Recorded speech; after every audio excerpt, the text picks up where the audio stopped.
À quoi ressemble ton processus de création de vidéo aujourd'hui dans les grandes lignes? Dans les grandes lignes, premièrement, il y a, avant même de commencer à écrire la vidéo et cetera, c'est, la recherche de sujets qui sont trendy. Donc, j'utilise beaucoup, par exemple, un outil comme TubBuddy où je fais, l'utilisation du Tag Explorer.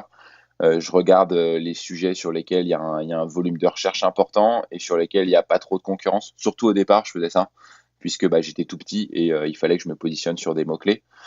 Une fois que je trouve des mots-clés intéressants, voilà, je vais construire ma vidéo autour de ça, en essayant d'apporter de la valeur et en apportant un peu ma touche perso où j'essaie d'être, alors je sais que je commence à pas être trop mal sur le montage vidéo et puis j'ai un peu de matos pour filmer, donc j'essaie de vraiment, heu, présenter les choses sous un angle, assez différent de ce que peuvent faire les autres, où j'essaie vraiment d'être en immersion, dans le milieu de la natation où souvent, je vais faire un avec un fond vert où on me voit derrière, on voit par exemple ma copine qui nage et on la voit nager. Moi, je décris exactement les mouvements avec des arrêts sur image, des ralentis. Ça, c'est un truc que vraiment je suis en train de développer parce que ça apporte une vraie valeur, dans l'apprentissage pour les gens, puisque par mimétisme, ça fonctionne super bien et les gens arrivent à reproduire le geste après quand ils sont, de leur côté à la piscine. Et une fois que j'ai fait, en fait, toute cette recherche, de mots-clés et que j'ai, commencé à rédiger le script, je rédige surtout, l'introduction pour, bah, placer les mots-clés et par la suite, j'ai plus qu'à tourner et derrière après, de la même manière, il y a, tout l'après. Une fois qu'on a monté la vidéo et qu'on l'a sortie, tu as, la description, tu as, la transcription aussi qui est importante, pour les sous-titres.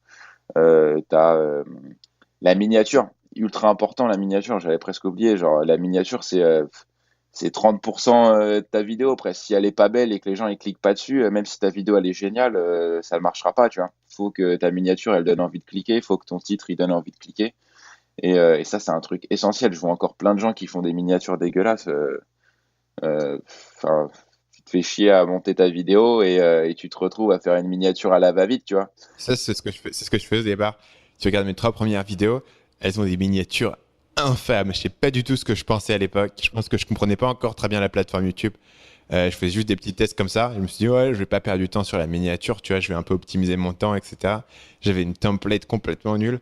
Et c'est clair que voilà, c'est un truc que toi, tu l'avais clairement compris dès le départ. On voit déjà que ta première vidéo, ta première miniature, elle est vachement claire. On comprend direct de quoi il s'agit. Tu as un truc visuel avec quelqu'un qui nage, etc. C'est bien. En termes de tout ce process que tu m'as décrit, il est documenté ou il est dans ta tête encore? Je l'ai documenté, enfin pas dès le départ, mais à partir du premier mois où je commençais à avoir une vision un peu claire de qu'est-ce qui était important et qu'est-ce qui l'était pas. Parce qu'au départ, je fais des petites choses. Alors j'avais cerné effectivement les miniatures et j'avais cerné, le fait qu'il fallait un titre accrocheur. Après je commençais à mettre en place seulement, mon espèce de process, mais au bout d'un mois, j'ai commencé, bah, avec, une mind map, je crois que j'utilisais MindMaster d'ailleurs, qui est gratuit et du coup, ouais, j'ai commencé à faire sur ma mind map, les process à faire et surtout pour le montage parce que, bah, l'idée d'optimiser le temps comme tu l'as dit, le montage, c'est un truc, qui prend beaucoup de temps et j'essayais, de d'établir les étapes qui me permettraient d'aller de plus en plus vite sur mon montage et donc à partir de là, ouais, j'ai commencé à mettre un process en place et vu que je le faisais pour le montage, j'ai commencé à le faire, en fait, pour toute la création de vidéos, finalement. C'est intéressant parce que je pense que tu peux facilement te retrouver dans une situation où tu es systématiquement forcé de réinventer la roue.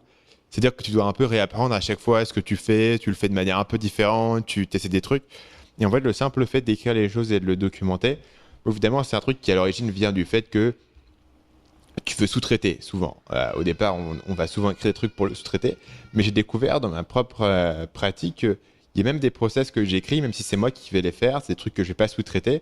Il y a vraiment de la valeur dans le fait d'être assez clair sur ce que tu fais et de pouvoir ouais, vraiment définir, avoir les trucs sur le papier, parce que c'est vrai que tu peux le faire évoluer, et c'est comme ça que tu peux voir les erreurs et les améliorations. Salut, c'est Stan, j'espère que vous avez apprécié cet extrait du podcast Marketing Mania. Bien sûr, vous pouvez retrouver l'ensemble des épisodes du podcast, y compris les instructions sur comment vous abonner sur l'application Apple Podcast ou sur votre téléphone Android en vous rendant sur mon site à l'adresse marketingmania.fr/podcast. Je vous ai mis le lien dans la description de cette vidéo.